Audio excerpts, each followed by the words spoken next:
और इस बीच लोकसभा चुनाव से जुड़ी हुई बड़ी खबर आपको दे दें। अपना दल कमेरावादी की नेता पल्लवी पटेल का खंडन, अकेले चुनाव लड़ने की खबरों को उन्होंने खारिज किया है। इंडिया गठबंधन में अभी भी मौजूद हैं, ये बयान पल्लवी पटेल की तरफ से दिया गया है।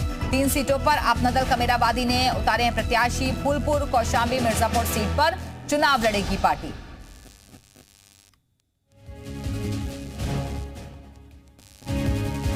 और इसी खबर पर और ज्यादा बातचीत के लिए हमारे साथ हमारे सहयोगी लखनऊ से मयूर शुक्ला इस वक्त जुड़ गए हैं। मयूर, जैसे ही लिस्ट सामने आई तमाम तरीके की चर्चाएं उफान मार रही थी और अब खंडन कर दिया गया है पल्लवी पटेल की तरफ से कि इंडिया गठबंधन में वो अभी भी बरकरार है, लेकिन 3 सीटों पर उनकी पार्टी चुनाव लड़ेगी।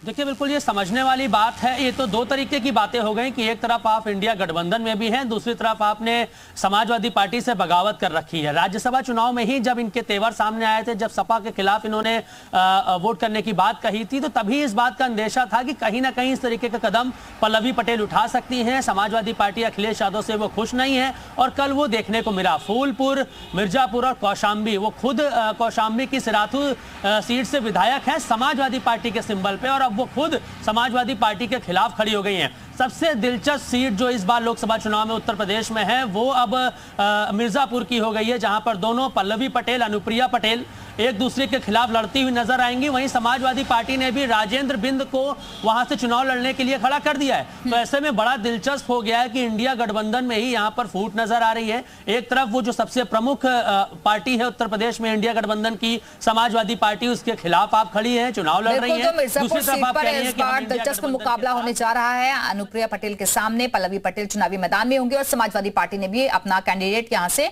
अनाउंस कर दिया। बहुत बहुत शुक्रिया आपका मयूर, हमारे से जुड़ने के लिए जानकारी